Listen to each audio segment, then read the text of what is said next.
Good evening. Welcome to the City of Pasco Council meeting. The council thanks you for being a part of your city government. At meetings, the council takes formal action on items, holds public hearings, and conducts other business of the city. Agenda packets are available on the City of Pasco's website at www.pasco-wa.gov/agenda. This meeting is also being televised live on PSC-TV, channel 191 on Spectrum Cable in Pasco and Richland, and is streamed on the city's Facebook page, website, YouTube channel, and Microsoft Teams webinar.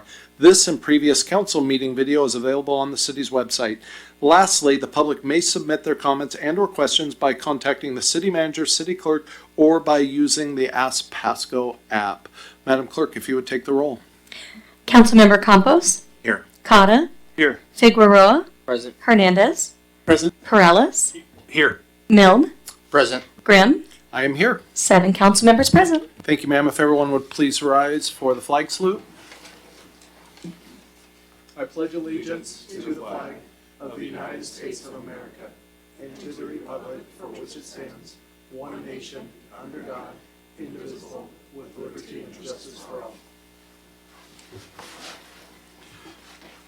Thank you, everyone. Moving on to number 4, the consent agenda. All items listed under the consent agenda are considered to be routine by the City Council and will be enacted by a roll call vote as one motion. There will be no separate discussion of these items. If further discussion is desired by council members, the item may be removed from the consent agenda to the regular agenda and considered separately.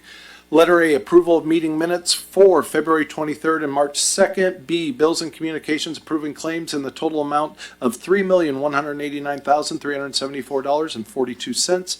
C, resolution number 3712, interlocal agreement between participating jurisdictions and the City of Pasco for involvement in the Special Investigations Unit. Letter D, resolution number 3713, Broadmoor TIF area amendment number 6 with PBS for engineering services. Is there any member of council who would like to remove one of these items from the consent agenda? Seeing none, Mr. Mayor Pro Tem. Thank you, Mayor. I move to approve the consent agenda as read. Second.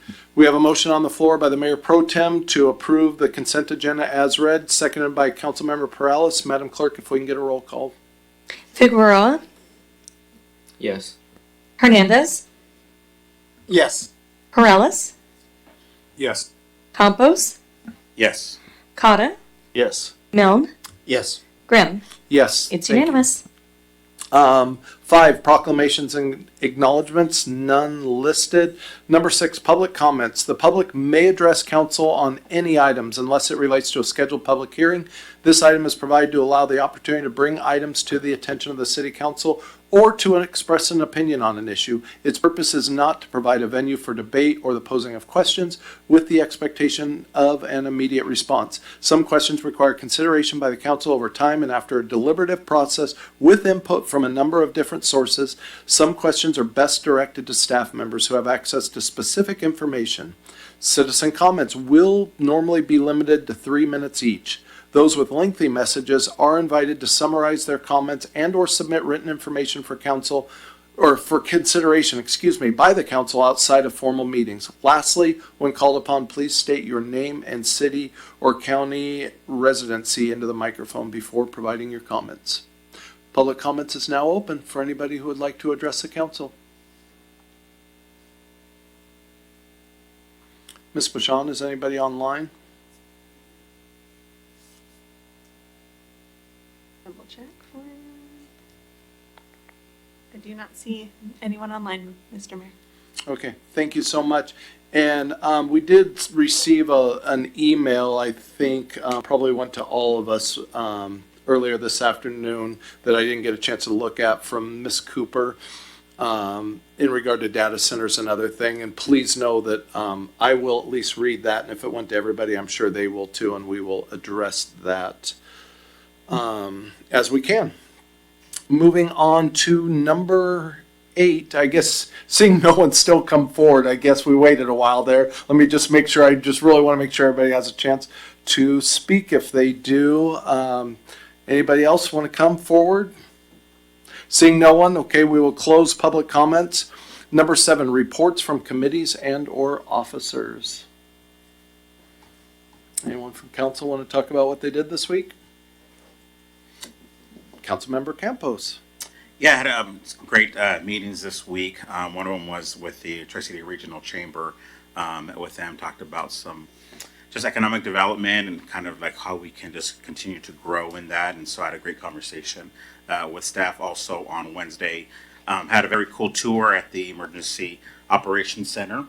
So met the Franklin County Emergency Management staff there, and it was amazing to see all the collaboration that would take place in a situation like that. And we have all these entities that will come together and just collaborate together. And it was just a really great thing to sense of the unity and making sure that everybody's on the same page and everything. So I really love that.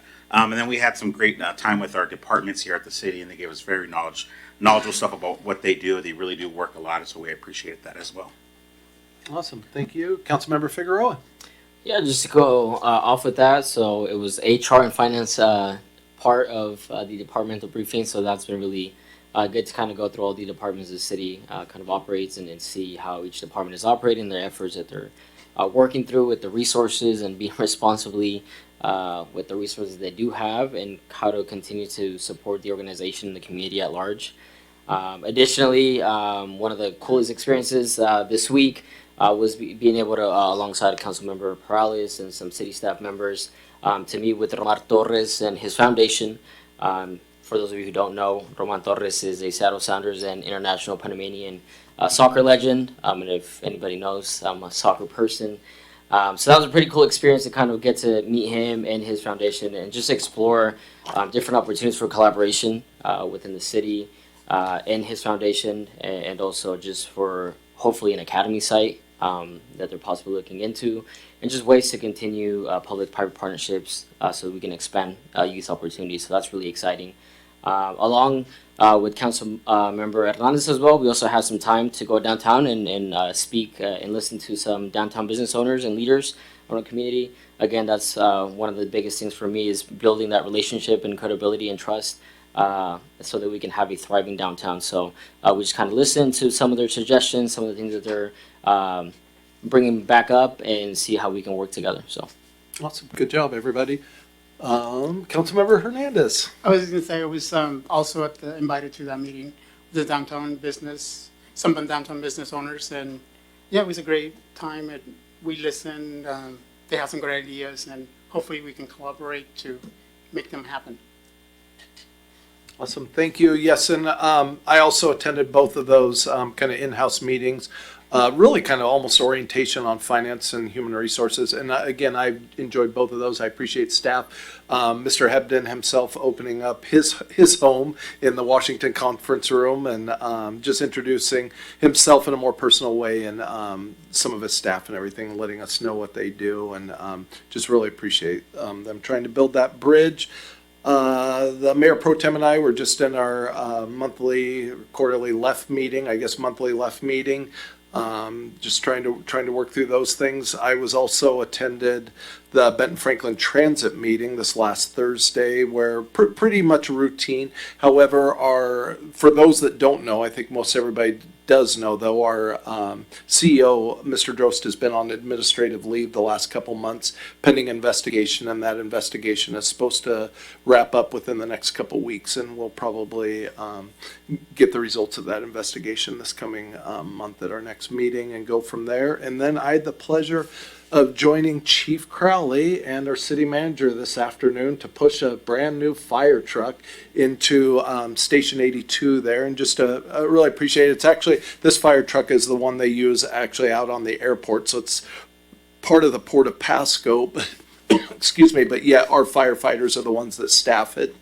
Everything. So it's great to see that collaboration out there and everything like that. And of course, a lot of fun letting my 3-year-old push in this enormous fire truck and doing that. So anyways, thank you to Station 82 and everybody else for hosting all of us for that. Let's keep moving on, everybody. Number 8, hearings and council action on ordinances, resolutions relating thereto. We're going to start with letter A. We're going to have a public hearing. This is ordinance number 4817 for a moratorium on essential public facilities, the secure community transition facilities we've heard so much about.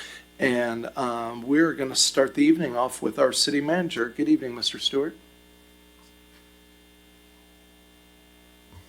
Yes, good evening, Mayor, members of council. As required by state law with the action that the council took previously in instituting the moratorium, you're required to hold a public hearing.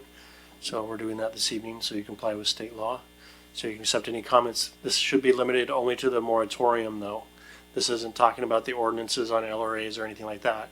This public hearing is specific to the moratorium itself.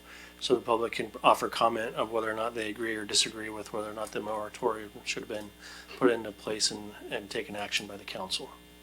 Okay, thank you. Yes, so, yes, public comment should stay to just the moratorium that we imposed at our last regular council meeting. And of course, this is the less restrictive alternative housing, the one that sprang up in Kennewick and was they eventually pulled back from, and I think the community is largely celebrating that. So we voted on here a moratorium, really to buy 6 months to engage with the community, to get community feedback, and to come up with a way of dealing with these. Because whether we like them or not, the state is imposing their will upon us and these unfunded mandates of really having us care for their predators, if I can say it that way. So anyways, with that said, we are going to open this public hearing. If anyone would like to speak, make a public comment on less restrictive alternative housing, or at least just our moratorium of, please come to the podium. And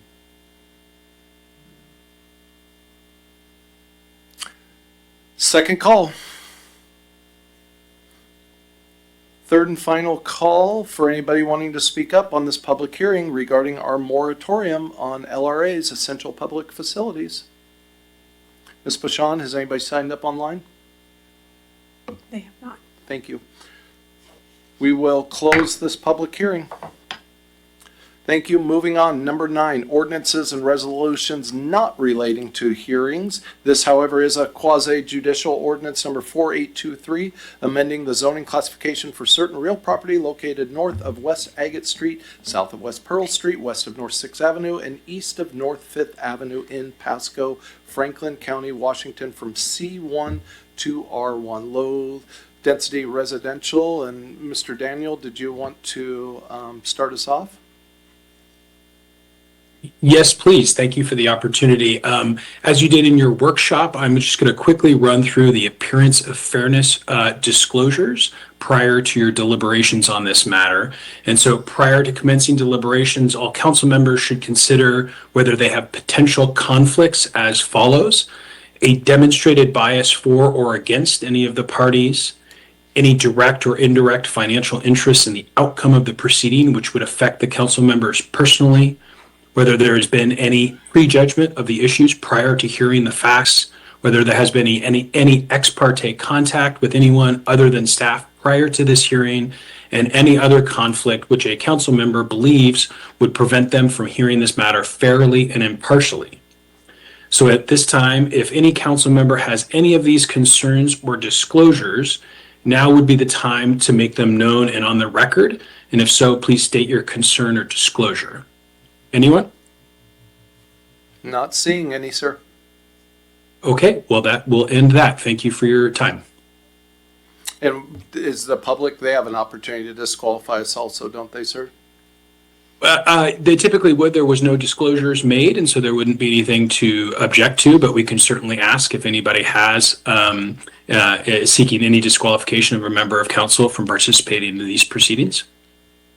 Same from public? Not seeing any either, sir. Thank you. All right, very good. We are going to Ms. Mattson. Good evening. Thank you, Mayor. Good evening, council. So tonight we have a closed meeting to consider a rezone proposal, as mentioned in the workshop yesterday. So there's no public hearing or public component required for this. And the application has followed all of the appropriate requirements for the initial zoning petition, and the hearing examiner process was held. The hearing examiner meeting was held on December 10th, and staff has verified that all the procedural requirements have been met. Tonight, the proposal for council is to consider approving a rezone of the parcel shown on the screen, and it's that pink rectangle there shown on the screen. And this is located at 1734 North 5th Avenue. And this is a parcel that is zoned commercial. You can see the yellow zones around it. The existing houses are zoned residential. So this was a church property. It's now vacant. So the commercial designation must have been carried over from a previous use, or maybe a property owner previously wanted to keep it as commercial. And so the new request is to go ahead and zone it residential, which would match nicely with all of the other uses, and hopefully the site would develop with a residential use pretty soon and remove the vacancy and coincide with the properties nearby. So staff is recommending approval. The hearing examiner is recommending approval, and I'm happy to answer any questions you may have related to this. Thank you. Thank you, Ms. Mattson. Anybody have any questions? All right, not seeing any. Mr. Mayor Pro Tem. Thank you, Mayor.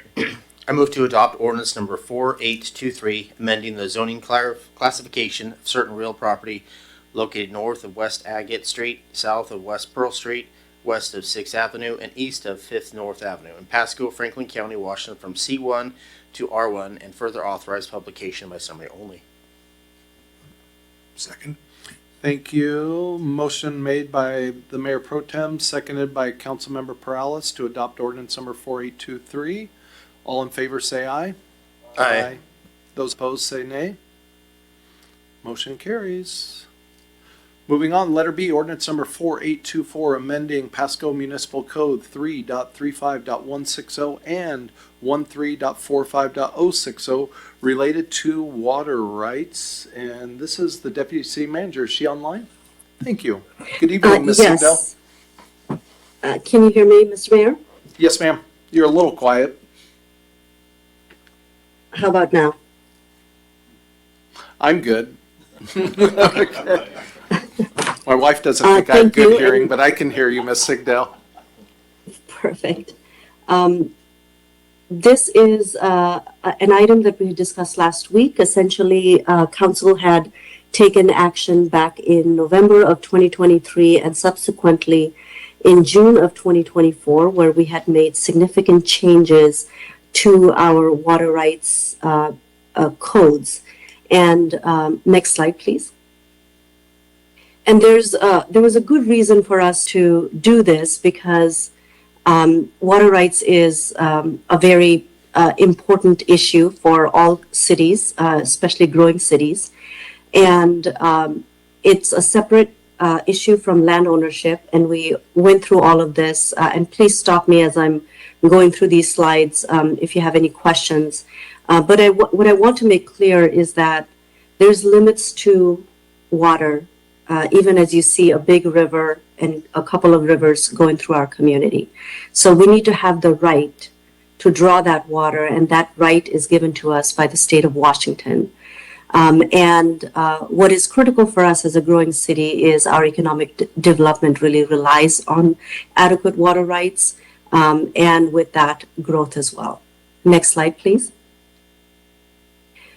The reason that council made some actions in 2023 and 2024 is because we had made some exemptions as we were growing as a city, especially for commercial and industrial, which essentially meant that if you were coming to the city of Pasco and you were opening a commercial or industrial business, regardless of how much water right your business required, you did not have to provide that water right to the city.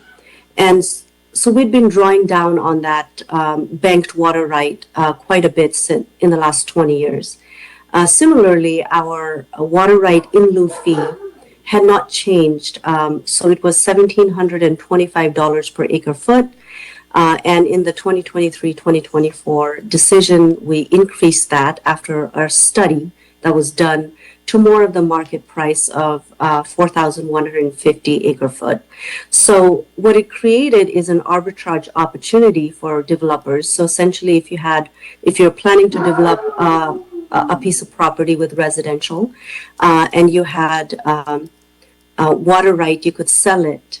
You could transfer it and sell it out in the market for much more money than what you would have to pay to the city as an in lieu fee. So those were the things that we were trying to solve back in that period. Next slide, please. we have some issues within our water rights. How Department of Ecology views our water rights is in 4 different systems. And you will see what is authorized and then what is used. And you will see our system C, where we're using more than what is authorized. And so that's an issue that we're trying to solve with Department of Ecology.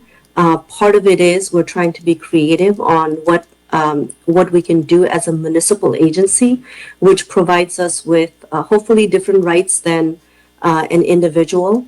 So we're working that angle and partnering really well with Department of Ecology.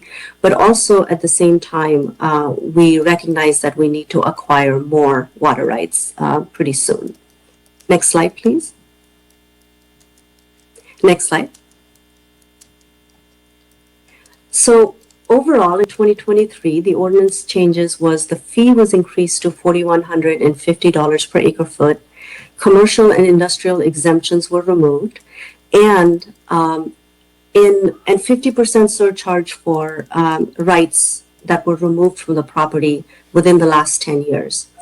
And essentially what that means is in November 2023, and looking back to 10 years from that, if anybody moved water from that land that is to be developed, then they would not just pay the $4,150, but they would pay a 50% surcharge on top of that $4,150.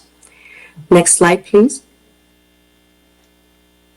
And then in 2024, council, there were a lot of new council members, and you created a council subcommittee. And what we ended up doing is, instead of doing the look back to 10 years, we just made that look back as active of the passage of 2023 ordinance, so basically November. So moving forward in the city of Pasco, anytime you move water right from one land to another, starting November 2023, if you move that water right away, then you're not just paying $4,150 for in lieu fees, but $4,150 times 1.5. Our question to council was, next slide, please. Our question to council was, does the grandfathering apply to, there was a direction from council verbally of grandfathering preliminary plats that were approved, essentially plats that are considered complete. And what we didn't ask is, does it apply to all aspects, which is commercial and industrial? And does it apply to the 50% surcharge if the water rights are transferred? And we discussed this with council last week, and the direction that we received was that just the 50% surcharge, just the fee is to be grandfathered. So let me be clear. Just the fee, which was $1,725 per acre feet, to be grandfathered. And if anybody moves water from that land, let's say, then after November, then that would not, they would still have to pay that 50% surcharge. So the 50% surcharge is not grandfathered. If they are commercial or industrial, their fees are still grandfathered, so $1,725 if they were, they had preliminary plats approved. But they would not be fully exempt, as in it would not be zero. So the ordinance in front of you accounts for all of that. And we're looking for your action on this matter. And with that, I'm open for any questions you might have.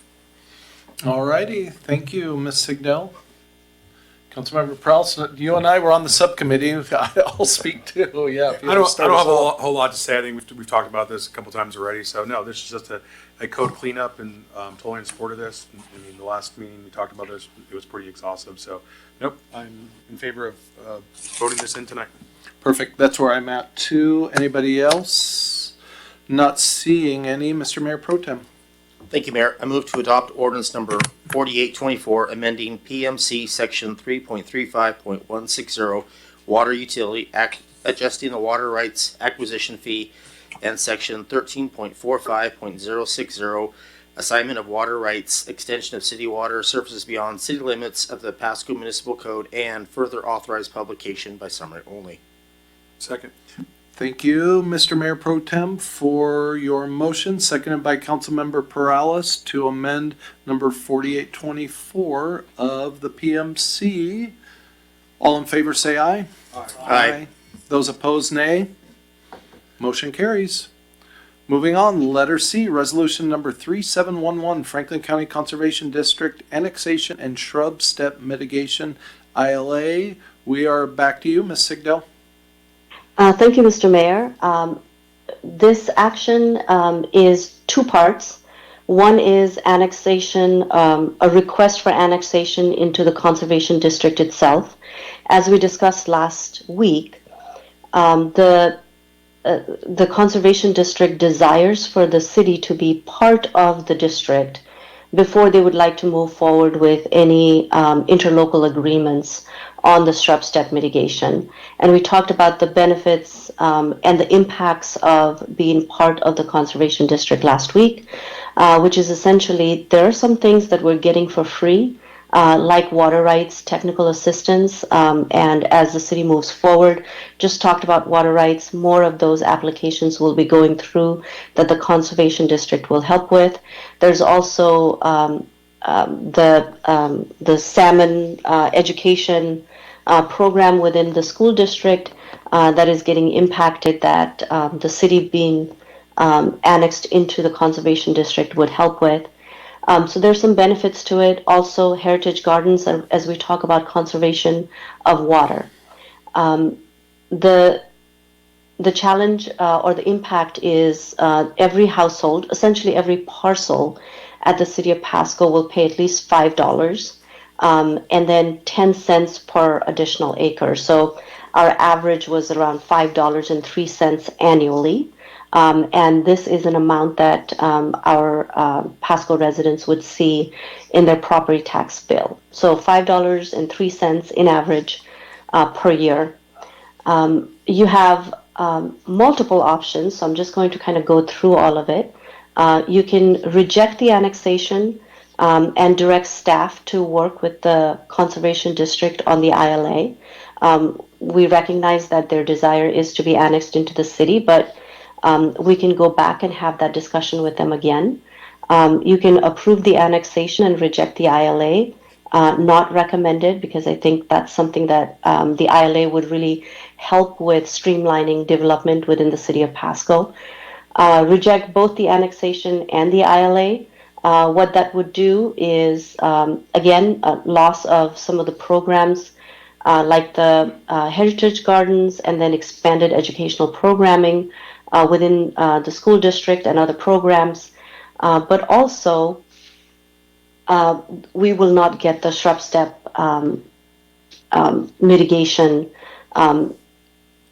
agreement either. And that would basically mean that the developers would have to carry out individual contracts with the Conservation District or find their own piece of land to conserve that meets the Fish and Wildlife regulations and requirements, or find some other land trust in the region to meet that requirement.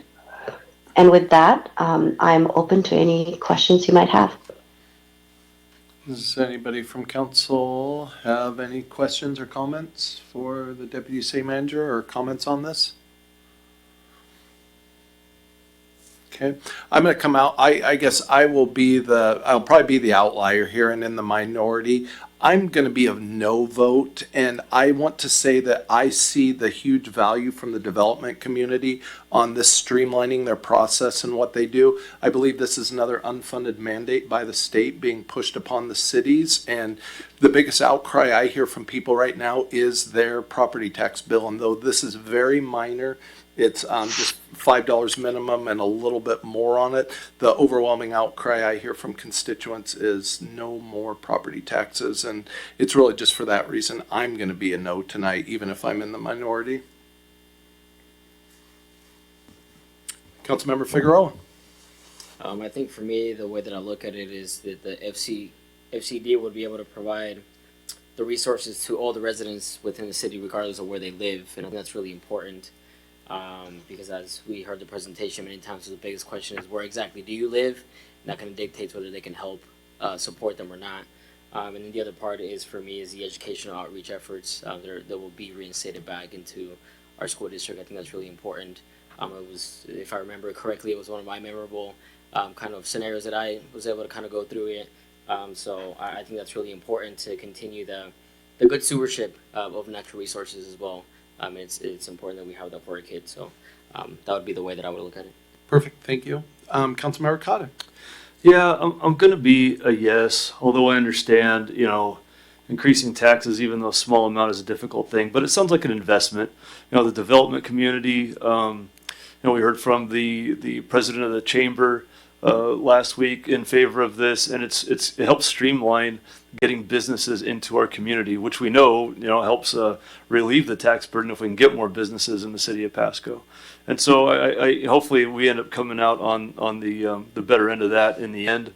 But we need more firepower. We need more tax revenue coming into the city, and we need more businesses to do that. And so there's an opportunity to help them. Very good. Not seeing anybody else. Mr. Mayor Pro Tem. Thank you, Mayor.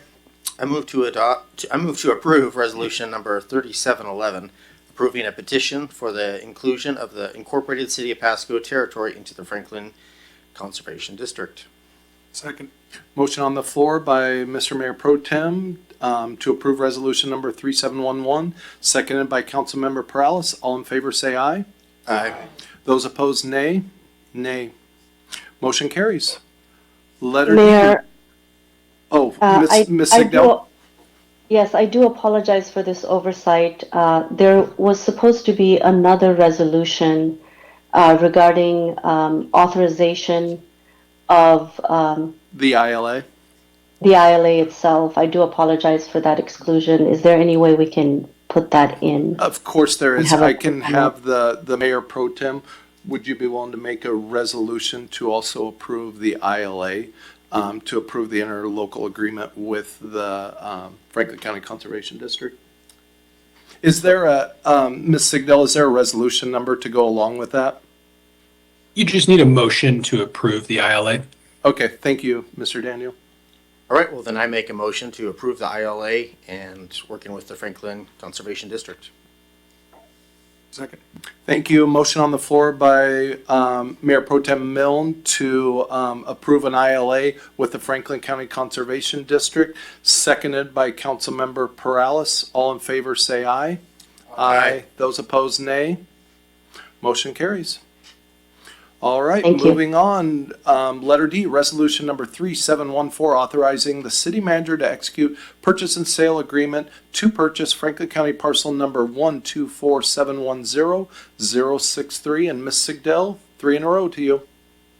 Yes, I am going to pass this on. Our environmental compliance manager, Michael Hanau, who is within our public works department, should be there, who has been doing all of the work with his director, Maria Serra, regarding this issue. So I'm going to pass the presentation on to him.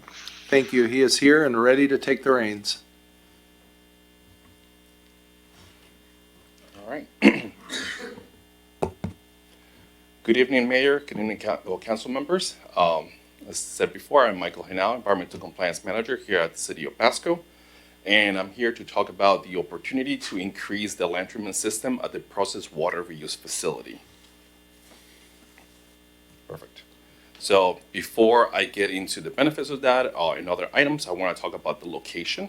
So here in this map, everything that you see in blue is part of the processed water reuse facility. Everything you see that has a little circle with the number, that's part of the land treatment system. The part in yellow, that is the parcel that we are talking about. One thing I want everybody to note is that west of the parcel, that area in blue, that's area that is part of the PWR Phase 4 project. So I want everybody to remember that little detail because that's going to come back in a few minutes. So here we have historical values of land near the parcel. The initial asking price was $2.4 million, and the city was able to negotiate that down to $2.25 million. So I want to mention some of the benefits of including this parcel into the land treatment system. The cost to develop a circle or a half circle ranges between 1.5 to $6 million. And that is going to be dependent on the distance of that parcel to the main facility or to other pump stations. As I mentioned before, the parcel is adjacent to the land that's part of the Phase 4 project. That land is going to become a half circle, and it will be part of the land treatment system, meaning that during the project, we're installing lines that are going to bring reuse water, that are going to bring well water, and there's going to be a pivot installed in that half circle. Adding the parcel will increase the value of the PWRF Phase 4 project, because instead of having a half circle, we're going to have a full circle. Other benefits. As everybody knows, the city just completed major upgrades at the reuse facility to support the growth of local industries. So now we have the ability to remove BOD, TSS, nitrogen. But with the growth of the industries, there's also a lot of water. There's a lot of volume of that flow. And to be able to manage that flow, we use the land treatment system. Currently, the land treatment system has 1,900 acres, and we need just over 2,400 acres to be able to support the future growth of the processors. After Phase 4, the land treatment system is going to increase, so it's going to add an additional 164 acres. If we were to include this parcel as part of the land treatment system, we're going to have an additional 225 acres, meaning that the total land treatment system after Phase 4 is completed will be 2,125 acres. It's not quite to the goal of the 2,400 acres, but it's getting us there because the industries are also growing slowly with the city. As mentioned earlier, the original asking price was $2.4 million. The city was able to negotiate that down to $2.25 million. And at this point, I'll be more than happy to answer any questions that you may have. Anybody on council have a question or comment for Mr. Michael? Councilmember Cotta. This is a tough question, but obviously the spot, the location here is highly desirable because it's connected to the rest of the property. Do you have a ballpark assessment of how much more this would cost if we put it somewhere else? I know that depends on where it is, but even if it's just relatively mile distance away, what does that do to us in regard to a cost of managing that property? Sure, that's a good question. So if the property were to be, let's see, like a mile away, 2 miles away, and it's not adjacent to the land treatment system, at that point, what we range, the cost that we estimated, it could be between $2 to $6 million to be able to develop that land into the land treatment system. As you mentioned earlier, there's many factors. It's the distance to the main part of the system, but also the proximity to other pump stations. Mm-hmm. Yeah, very good. So this is a highly desirable piece of land for us. Correct. Yeah. Thank you, Councilmember Cotta. And I think kind of where you're going with that, yes, it's a lot of money per acre for this, but I think, yeah, it is ideally situated for the needs of the PWRF. Does anybody have anything else? All right, Mr. Michael, I think you're off the hook. Thank you for your presentation, sir. Thank you. Mr. Mayor Pro Tem.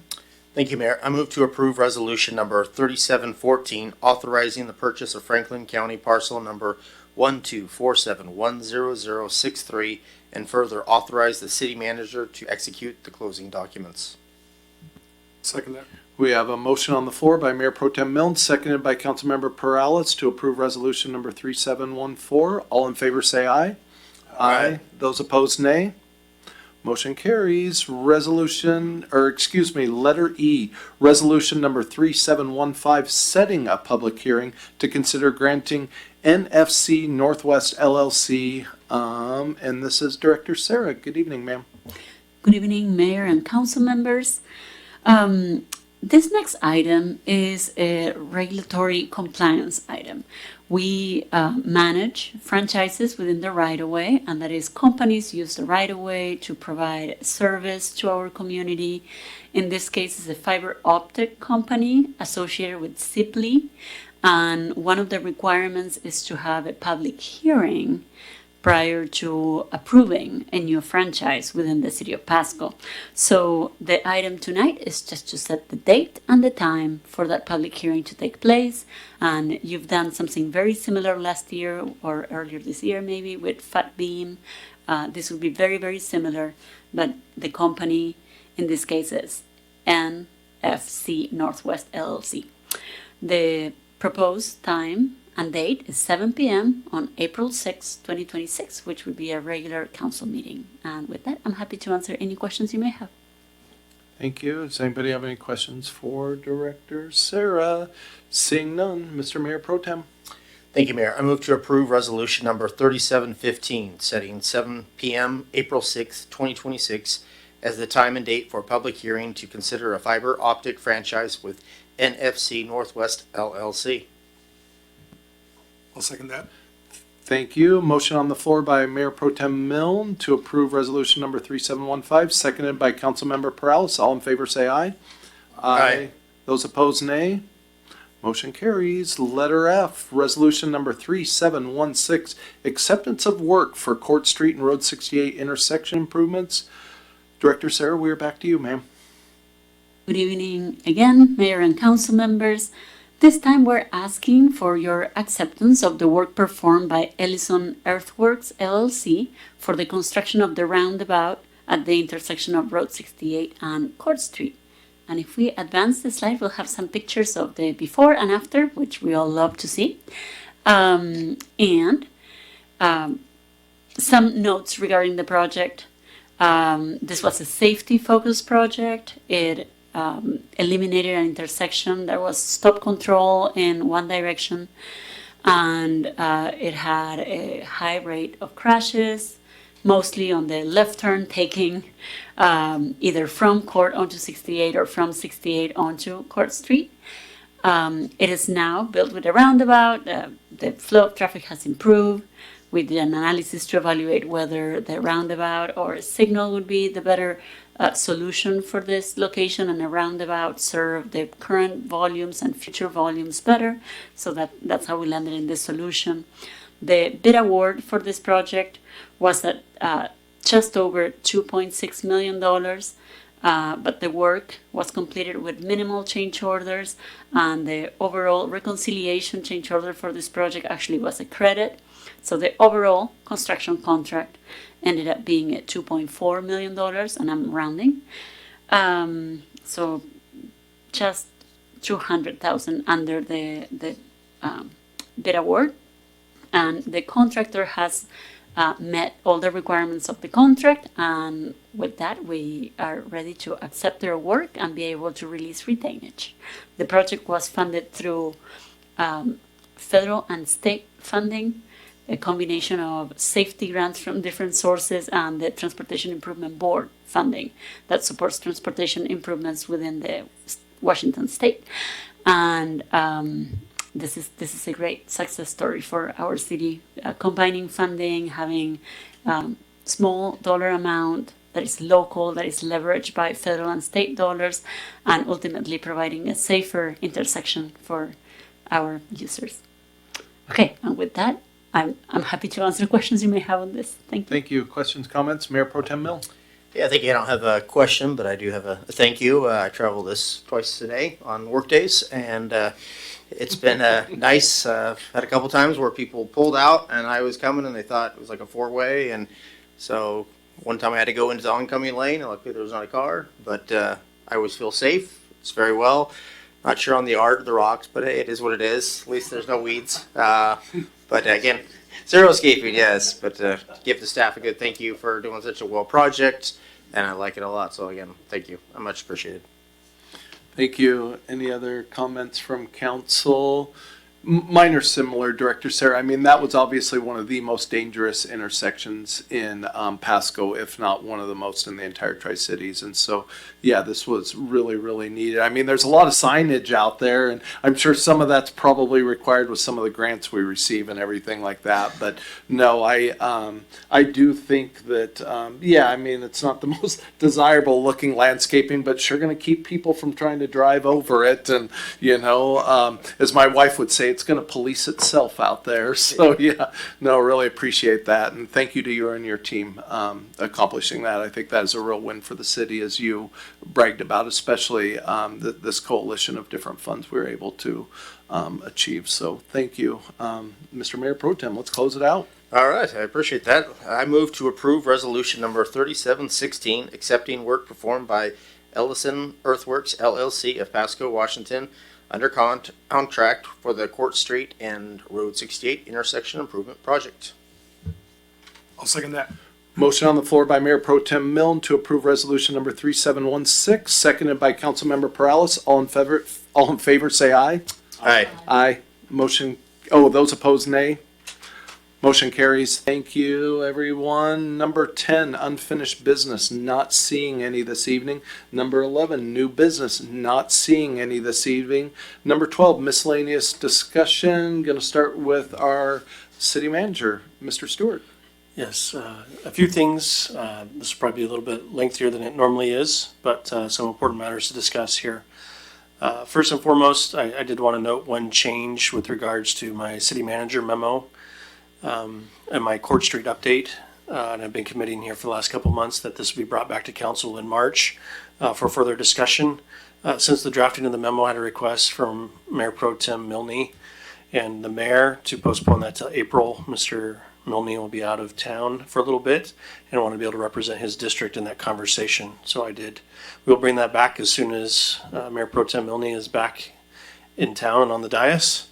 But staff is still prepared to have that conversation with the council and the public. So I did want to note that change.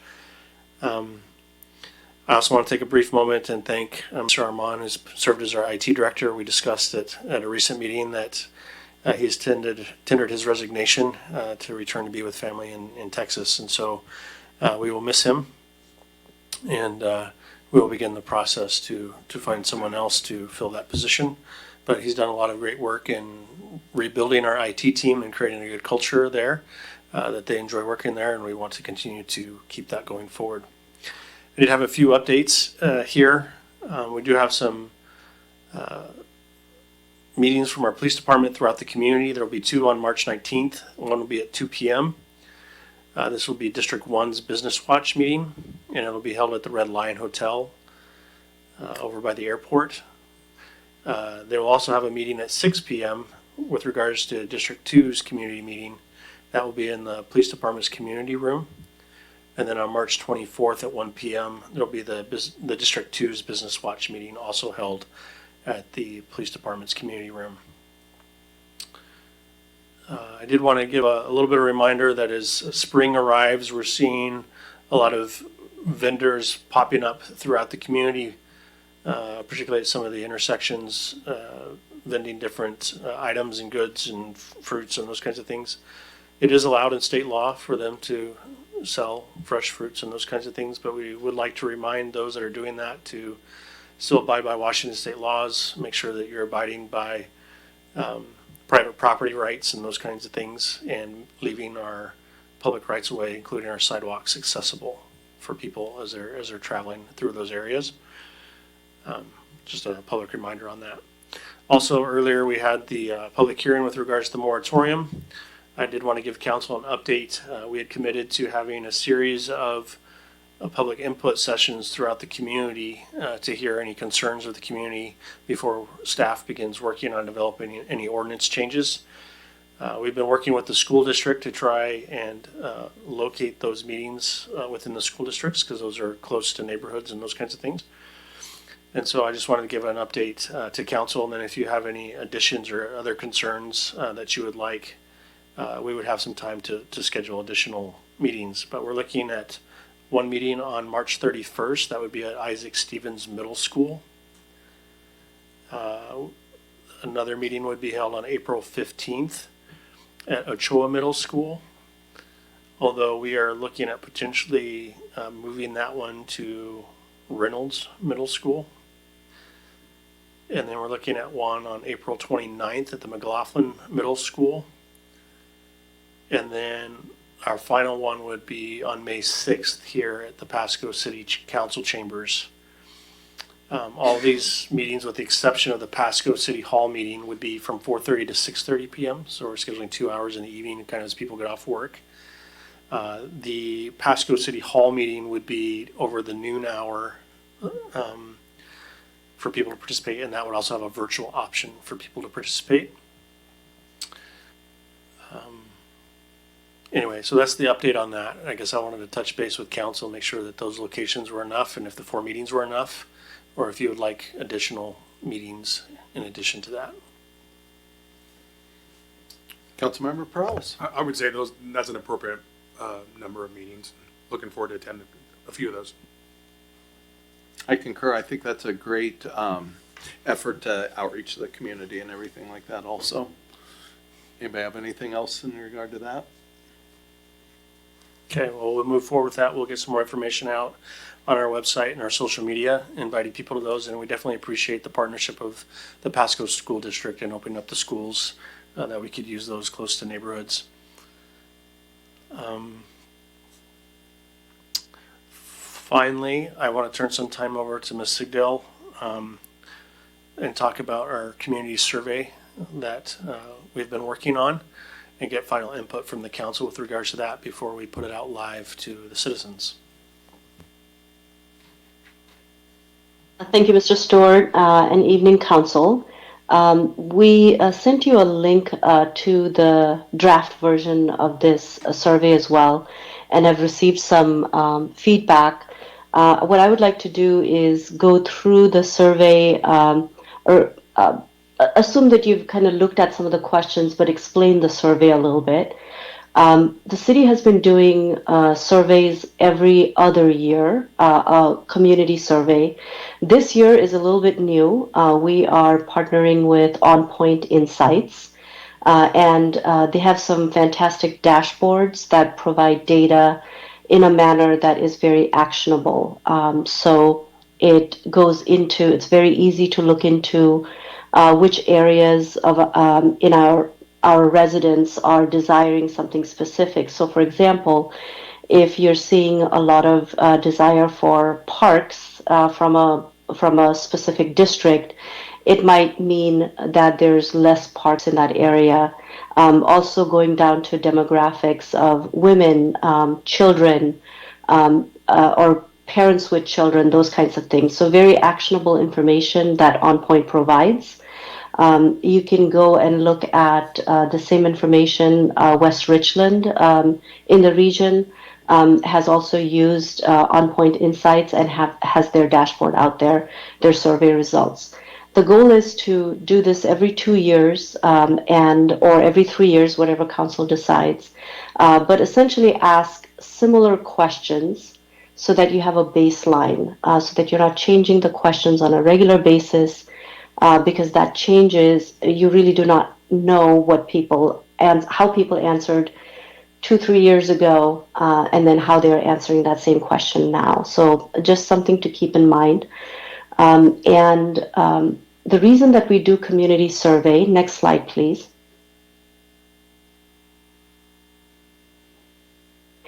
is because we really want to understand our residents' priorities for strategic planning. So the timeline of how we do surveys is essentially we do the community survey, we do community listening sessions, we get into our goal setting and planning, and essentially the people's voices come through to what council's goals are, and then staff takes those goals and then works to implement those goals. It also helps us to get reliable and unbiased data instead of making assumptions. We are always making assumptions with certain lenses and experiences that are our own. So it gives us some clear data on what our residents are wanting. Next slide, please. Our goal with the survey that has always been, which is to guide our strategic plans. And it's not just the council goals, but what does our facility plans look like? What does parks and a park plan should look like? If there's parks missing in certain neighborhoods that we discover via the survey, it will inspire for us to look a little bit deeper during our park facilities plan.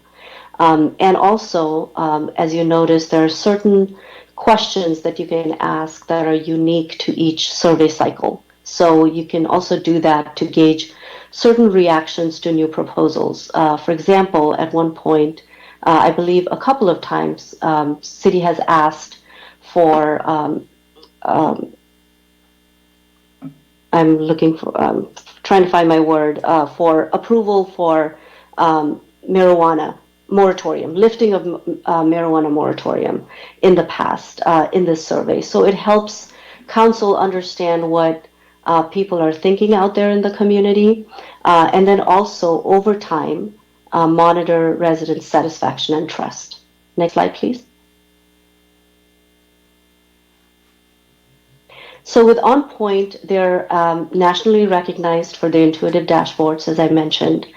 What they how they have done their surveys is using methodology that has been refined by their work with Fortune 500 companies. And why that is important to state is because it's not just a survey to take and shelf. It is a survey that is used to make business decisions, and that is how they came to create surveys for local governments that we think would be really valuable for the city of Pasco. Because at the end of the day, while we're a nonprofit, we also have to have good business mindset to provide the services that our residents desire. And they have grown very quickly. They've been used by more than 50 cities in the last 2 years. And that really speaks to the quality of the product that they're providing that was maybe lacking in the local government realm in the past.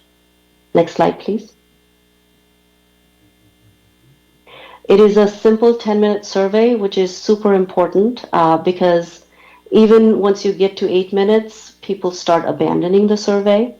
It has to be very accessible, which means different things nowadays. One is mobile accessible. Many people might not have a computer, but most people will have a phone.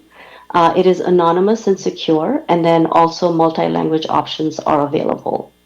We're also going to be translating directly to Spanish, so that's going to be a native translation. And then we're going to rely on features like Google Translate for the rest of the languages. Next slide, please. Our goal is to have at least 1,000 to 1,500 responses before we can trust the results. But our goal is to get a lot more than that. Like I mentioned earlier, there's filters by geography and demographics that will give us a perspective that somebody with who is an empty nester might have very different priorities than somebody who has 2-3 kids. So we'll be able to see that. And also, what this survey does that is very unique and very valuable is that it doesn't just ask you what's important to you, it asks you to prioritize them. And so it does a little bit of the resource management that council and staff has to deal with. Next slide, please. So for us, again, prioritizing investments, our survey takers will already do that for us to a large extent. And then identifying expectations versus where we're not meeting those expectations. And then we will have this year round. So we can keep this survey open and be able to see any changes. Next slide. And as I mentioned, there's some very specific questions. There's standard questions that would be part of ongoing every 2 years. That would be essentially a baseline set of questions that we really not want to change moving forward as much as possible. But then there's the one-time questions that you want to ask that's going to help you gauge resident sentiments. So one of the questions that we're asking, that we're recommending asking is, are you satisfied with what you pay in property taxes and the services that you're receiving? And there is a specific reason for this, and I can speak from my finance hat, is that people do not really know where their property taxes go. So if you really think mechanically how most people pay their property taxes, they might not even know that they pay it to the county. We actually get a lot of calls about people's property taxes. And the reason for that is because it usually gets held in an escrow and your mortgage company pays for that. So people are kind of isolated from where that money goes. People might think it just goes to the school district. They might think it just goes all to the city and we dole it out. So people do not really know who takes the money and where it goes. Further, if they know how much they're paying in property taxes outside of their mortgage, they might not know how much of that total is going to each individual organizations, like for school district or the state school fund or the city or the county. And so what we want to do is for people to be educated about where their tax dollars are going, and then to give us feedback on whether they're feeling like they're getting worth their money. And so we're asking very specifically and trying to educate most of the community here on what a City of Pasco resident pays in property taxes. Again, the assessed valuation for homes varies. You can go from, I'm going to say $200,000, but it's hard to find homes in that price line anymore. But you can go anywhere from $200,000 to $2 million. So we're trying to get to a standard that people then can calculate their home value and then come to how much property taxes they're paying to the city. Next slide, please. Then this is the key question. As we look in the next 9 months, we have an obligation to build a budget that is balanced. And we've been using reserves to balance our budget so far. And what this question is designed for is to ask our residents on what their desire is on how we fund, how we take those next actions, which is no tax increase. So we might have to cut some city services because, again, we're using current reserves to provide current services. So that is a for sure scenario. A small tax increase, which would still create some reductions, but not significant. A moderate tax increase, which is going to create some, maintains most of the service level, but probably will need to make some adjustments. And then a larger tax increase, which would be keeping all of the current service levels, but then also making additional investments. Next slide, please. There's also some questions that we've been talking about, and we're more than happy to add and remove any of these projects here. Just asking community to prioritize some of the funding. So in all of this, if we look at HAPO, our trail systems, regional park, Road 76 overpass, what are the projects, if we had limited amount of money, which we do, what would you prioritize as most important for your household? Next slide, please. Our key message, our communications team has a whole communications plan. The message is really for our community to help us guide the budget, for them to provide their voice so they can see that in action, that we are making decisions that are data-driven and are coming straight from our community, and also the fact that it is easy, that they don't even have to join in to a council meeting or come into the council chambers. They can take this easy, quick survey anywhere where 10 minutes allows, and be able to provide us input on what they want to see in the city in the next 5 to 10 years. And next slide. So our plan overall is a dedicated web page. We're going to email using our utility emails that we have available, text messages, and social media. And with that, I'm open to any questions that you might have and any input so we can finalize this survey and start getting the input from the community. All right. Councilmember Perales. Thank you, Ms. Sigdell. Thank you, Mayor, and I'll be brief. So I sent an email off late last night. Did you by chance get to read that, Ms. Sigdell? I did, and I could go through few highlights, but if you'd prefer, we can do this offline as well, or do it here. Yeah, no, we can do it offline, but just for the sake of the thousands of people probably watching, I'll just do one of them, of the questions here.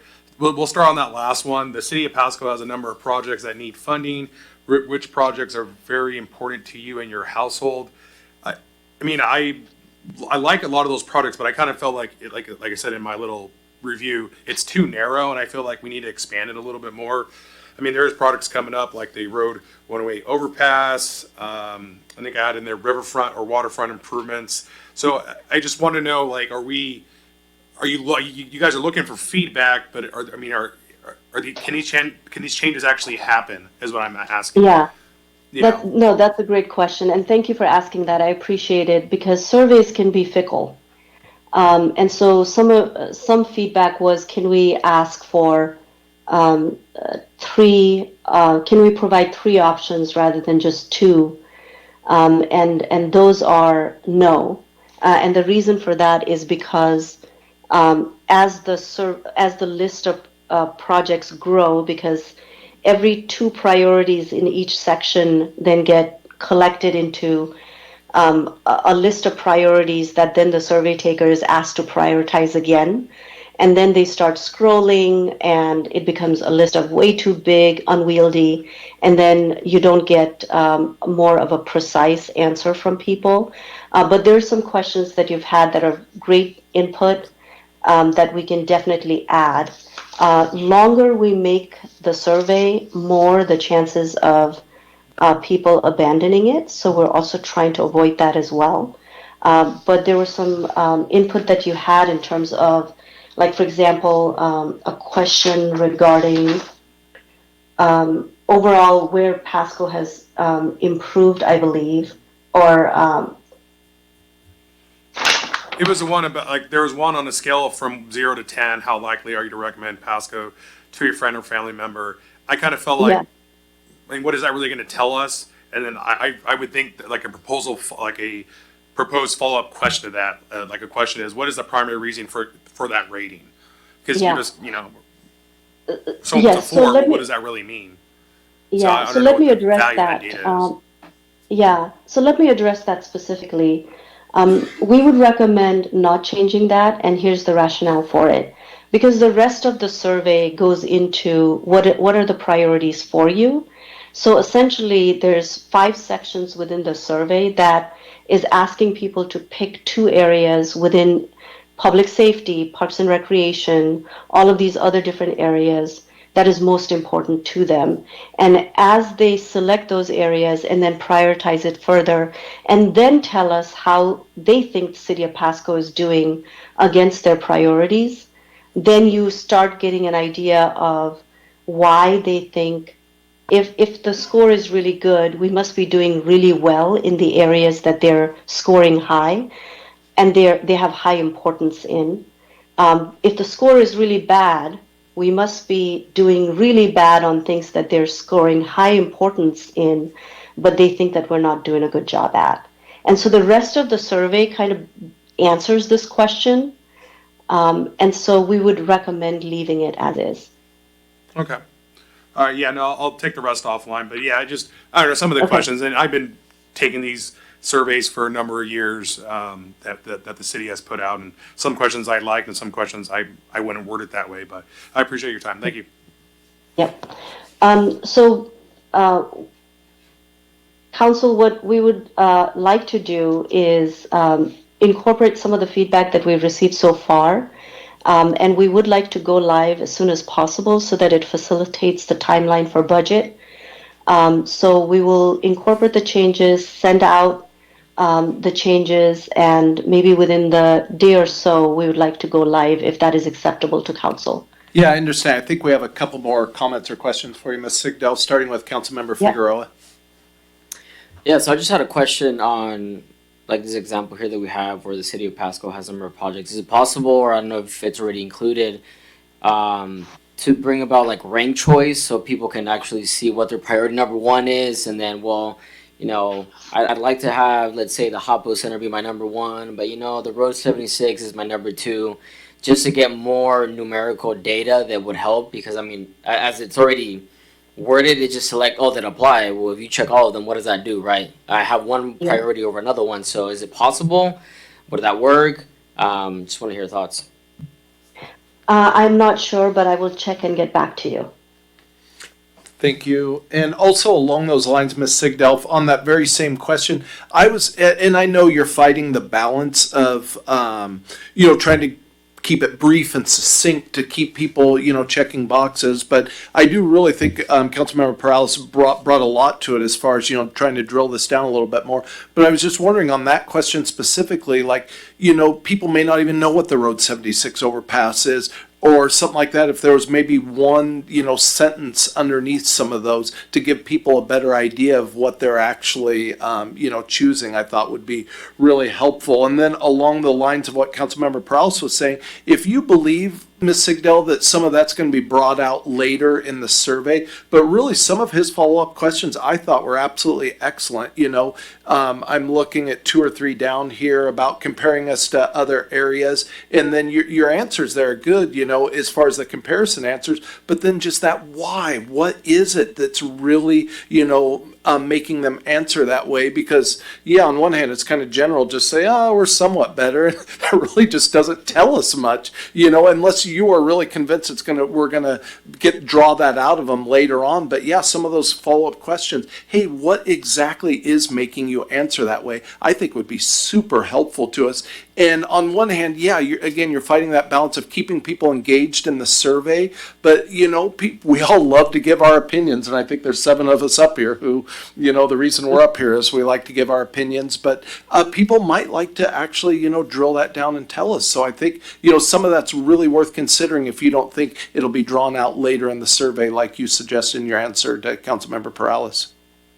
Yes, absolutely. We're constantly fighting attention spans, just time that people have in their daily lives, but then also the square footage of the phone screen. So we will do our best to incorporate and see if we can provide people with a little bit more information. Part of the challenge is how much can we fit into that phone screen so that it's a enjoyable user experience. As I'm hearing a lot about getting more comments, would it be acceptable for council, maybe at the very end of the survey, that people can we provide them with a text area that they can provide their feedback on about the city, just things that are not addressed within the survey? I think that's an excellent idea because, even just pulling back up your presentation here, just the regional park just sounds so generic. People are going to think, well, what's a regional park? Is that a green space? Is it a playground? Is it a pump track?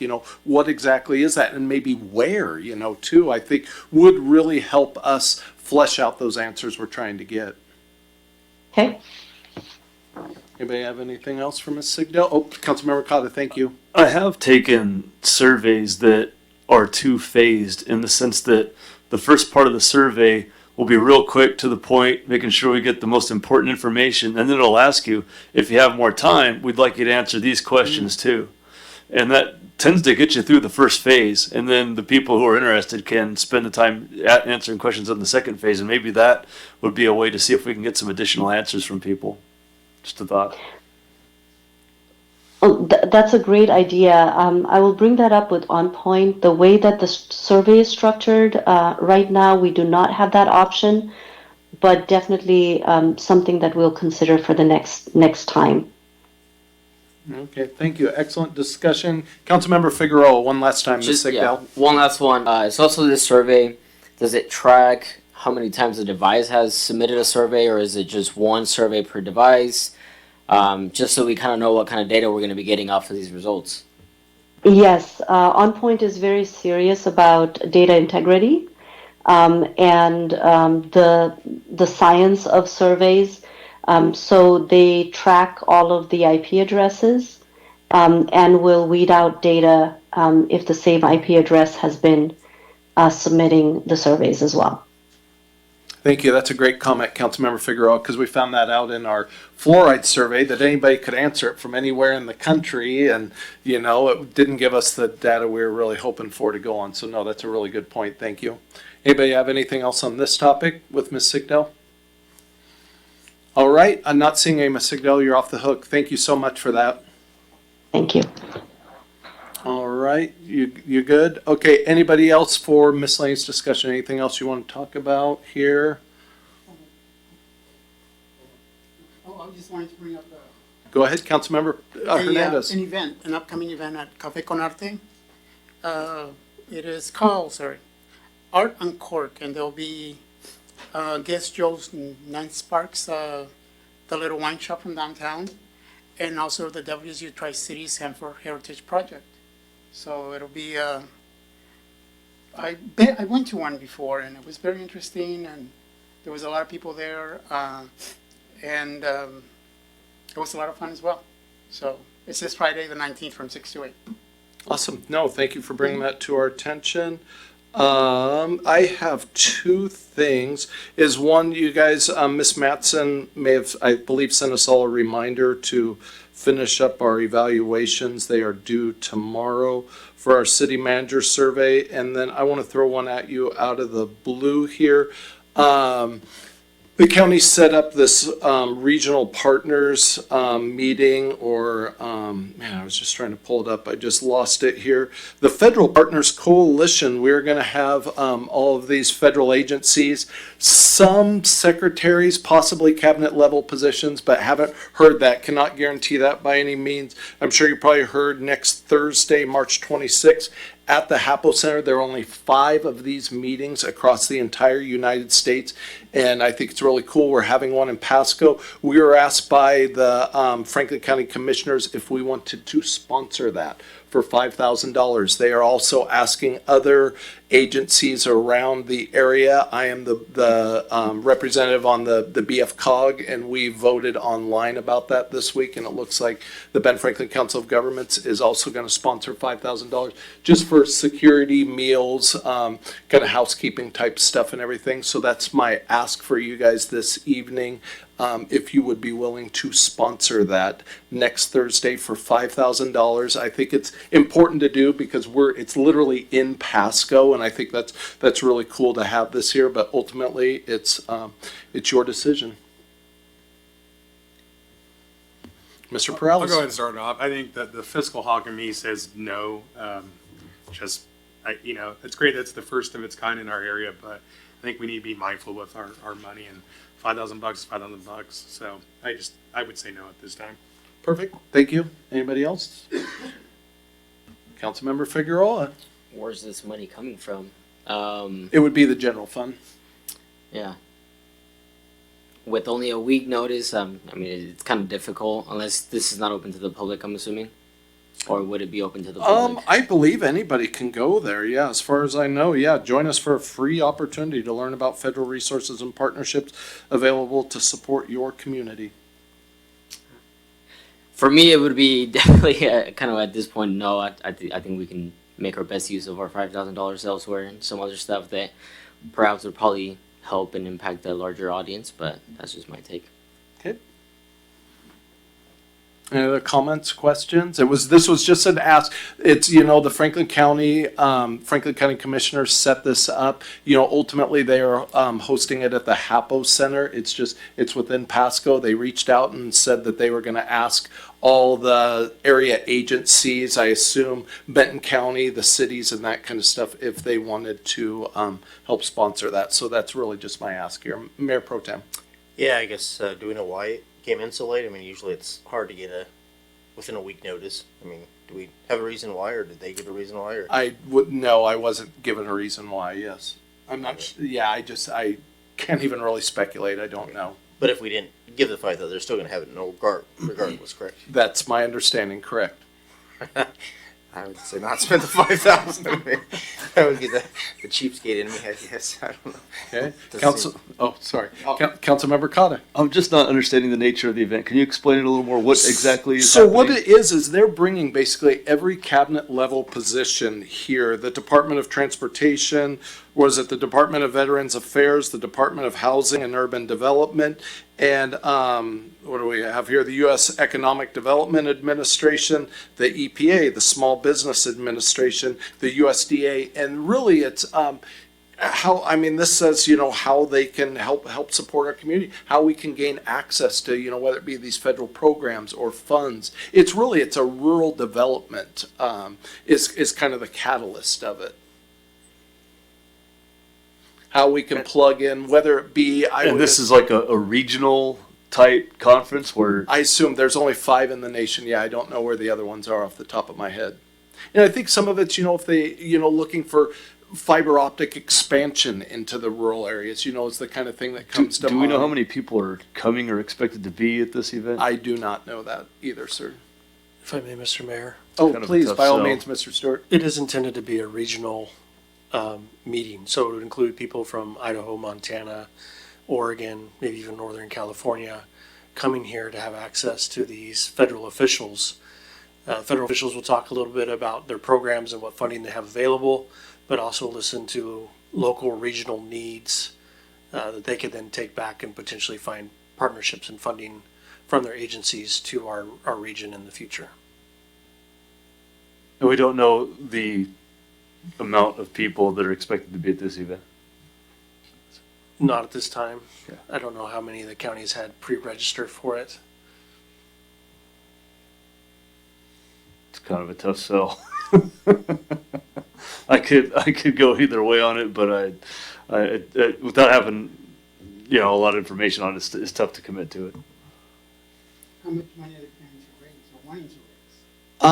That I don't know. All I was told is they're going to ask their area partners, like Ben Franklin Council of Governments, I assume Benton County, the other cities, for the same. I guess the other question is, what does the $5,000 get us? So just, it's security, it's food, it's, you know, housekeeping, just, you know, hosting. I think really what it comes down to is so that Franklin County isn't footing the bill for the entire thing themselves. And, you know, I would have some of these same reservations if it was maybe elsewhere of sponsoring it. But since it is in our, literally in our city, I am more compelled to, you know, really partner with them at this point.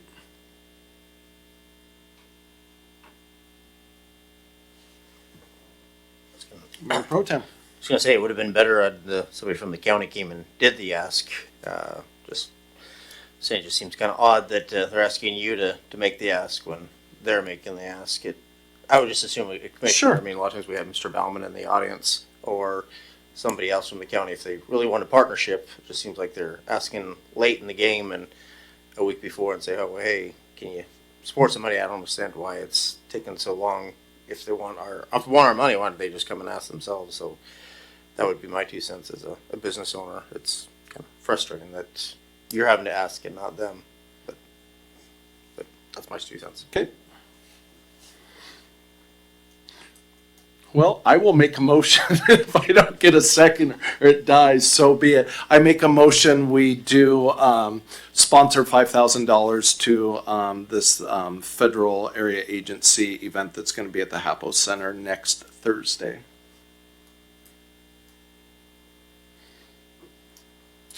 Not hearing a second, my motion dies.